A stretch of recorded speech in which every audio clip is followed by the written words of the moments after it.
بسم اللہ الرحمن الرحیم۔ دنیا میں آنسو بہانے والوں کے سب آنسوؤں کو جمع کیا جائے تو پھر بھی وہ ان 5 ہستیوں سے کم ہی ہوں گے۔ یعنی دنیا میں اللہ کے 5 ایسے بزرگ گزرے ہیں کہ جو بہت زیادہ روئے ہیں۔ سب سے پہلے حضرت آدم علیہ السلام ہے جو کہ جنت کے فراق اور اللہ کی ناراضگی میں روئے۔ دوسرے حضرت نوح علیہ السلام ہیں جو اپنی امت کے غم میں روئے۔ تیسرے حضرت یحییٰ علیہ السلام خوف خدا میں۔ نمبر 4 حضرت فاطمہ زہرا سلام اللہ علیہ ہیں جو فراق رسول اللہ صلی اللہ علیہ وآلہ وسلم میں روئی۔ اور نمبر 5 حضرت سیدنا امام زین العابدین ہیں جو واقعہ کربلا کے بعد اپنے والد گرامی حضرت سیدنا حسین کی پیاس یاد کر کر کے روتے رہے۔ حضرت سیدنا امام زین العابدین علی بن حسین کی ولادت 38 ہجری میں مدینہ النورہ میں ہوئی۔ آپ کے والد بزرگوار حضرت سیدنا امام حسین اپنے والد ماجد حضرت سیدنا علی مرتضیٰ سے اظہار عقیدت کے لیے اپنے بچوں کے نام علی رکھتے تھے۔ اسی مناسبت سے امام زین العابدین کا نام بھی علی رکھا اور کنیت ابو محمد، ابو الحسن، ابو القاسم ہے، جبکہ کثرت عبادت کے سبب آپ کا لقب سجاد، زین العابدین، سید العابدین اور امین ہے۔ آپ کی والدہ ماجدہ حضرت سیدنا شہر بانو فارس کے آخری بادشاہ یزید جرید کی بیٹی تھی۔ سیدنا امام زین العابدین نے 2 سال تک اپنے دادا حضور سیدنا علی مرتضیٰ کے آغوش عاطفت میں پرورش پائی، پھر 10 سال اپنے تایا جان حضرت سیدنا امام حسن کے زیر سایہ رہے اور تقریباً 11 سال اپنے والد ماجد حضرت امام حسین کے زیر نگرانی تربیت پا کر علوم معرفت کی منازل طے کی۔ ناظرین گرامی، کیا کوئی اس شاگرد کے علم اور عمل میں شک کر سکتا ہے جس کے استاد جنت کے سردار حسنین کریمین اور مولا علی شیر خدا ہوں؟ آپ کی زندگی کا ایک واقعہ جو روزانہ 5 دفعہ رونما ہوتا تھا وہ یہ تھا کہ آپ جب بھی وضو کرتے تو آپ کا چہرہ انور زرد ہو جاتا۔ جب کوئی آپ سے پوچھتا تو امام زین العابدین یوں فرماتے، کیا تم نہیں جانتے میں کس کے سامنے کھڑا ہونے جا رہا ہوں؟ تاریخ انسانی کا سب سے پرسوز واقعہ جس میں سیدنا زین العابدین کربلا میں اپنے والد گرامی اور اصحاب کے ساتھ ہونے والے تمام سانحات کے عینی شاہد بنے۔ مشیت الہی کے سبب آپ پر بیماری کے اثرات چھائے رہے، جس وجہ سے سیدنا امام حسین نے آپ کو میدان میں جانے سے منع فرمایا، اور یہی سبب تھا کہ یزیدی فوجیوں نے آپ کو شہید کی بجائے اسیر بنایا۔ جب اسیران کربلا گورنر ابن زیاد کے دربار میں پیش ہوئے تو سیدنا امام زین العابدین کے خطبہ کو سن کر ابن زیاد غصے میں آیا اور اس نے چاہا کہ وہ انہیں بھی شہید کر دے، لیکن حضرت زینب سلام اللہ علیہ نے فرمایا، میرے جیتے جی ایسا نہیں ہو سکتا۔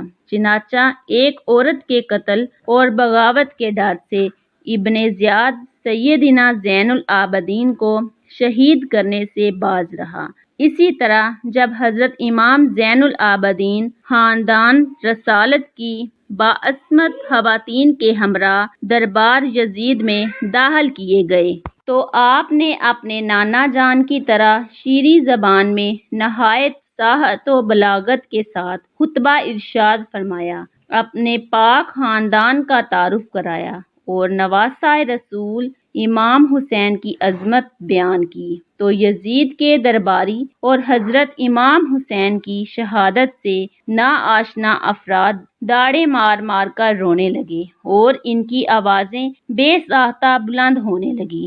یہ حال دیکھ کر یزید گھبرا اٹھا کہ کہیں کوئی فتنہ نہ کھڑا ہو جائے۔ اس نے اس کے رد عمل میں فوراً مؤذن کو حکم دیا کہ اذان شروع کر دو تاکہ امام زین العابدین کا خطبہ منقطع ہو جائے۔ اس عظیم سانحہ کے بعد آپ 34 سال حیات رہے، لیکن کبھی بھی کسی بھی لمحے اس سانحہ کو بھول نہ پائے۔ روایات ملتی ہیں کہ آپ جب بھی پانی پیتے تو اپنے والد گرامی کو یاد کر کے بہت روتے۔ ایک روایات حضرت امام جعفر صادق سے اس طرح منسوب ہے کہ آپ فرماتے ہیں کہ زین العابدین رات بھر عبادت کرتے اور دن کو روزہ رکھتے۔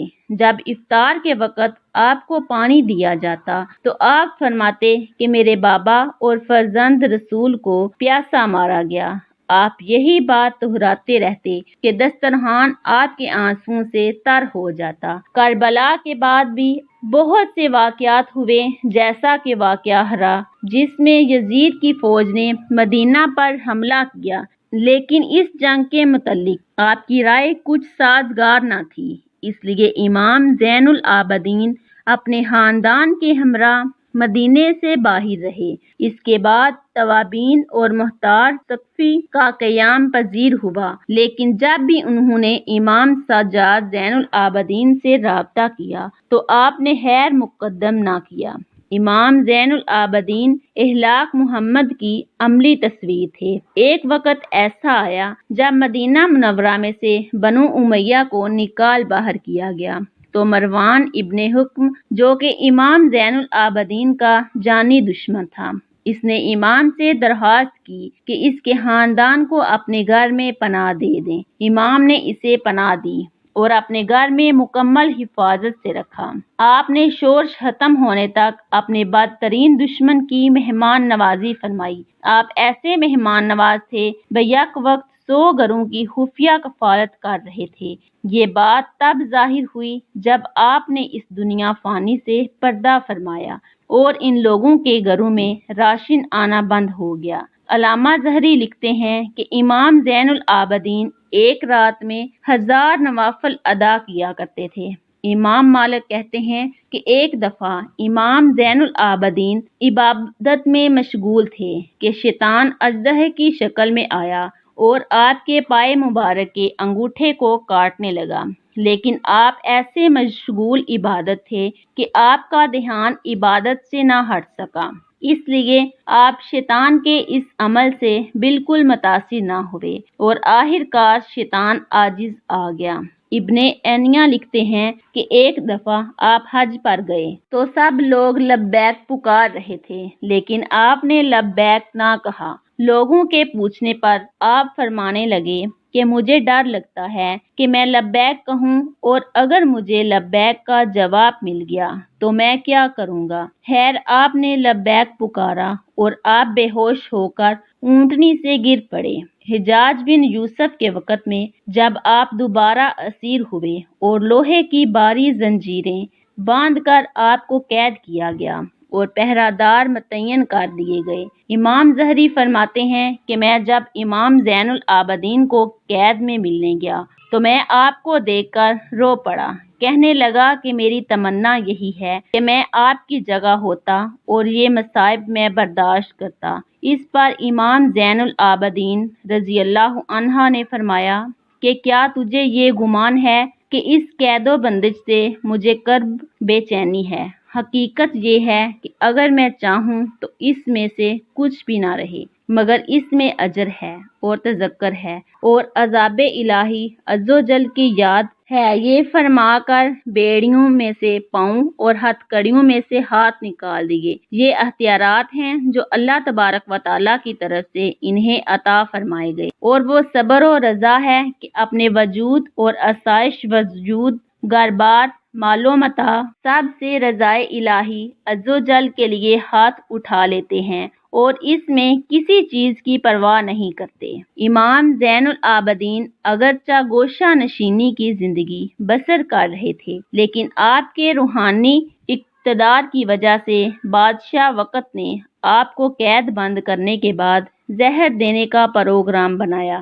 چنانچہ اندلس، سندھ اور وسط ایشیا علاقے فتح کرنے والے ولید بن عبد الملک 58 برس کی عمر میں جناب امام زین العابدین کو زہر دے دیا، جس کی وجہ سے آپ نے 25 محرم الحرام 95 ہجری جامع شہادت نوش کیا۔ آپ کی نماز جنازہ آپ کے بیٹے امام محمد باقر نے ادا کی اور آپ کو جنت البقیع میں آپ کے تایا جان حضرت امام حسن اور دادی جان حضرت بی بی فاطمہ سلام اللہ علیہ کے پہلو میں دفن کر دیا گیا۔ اللہ تعالیٰ ان کے ظاہری باطنی برکات سے مسلمانوں کو فیض یاب فرمائے اور ان کی اخلاص مندانہ قربانیوں کی برکات سے اسلام کو ہمیشہ مظفر و منصور رکھے، آمین۔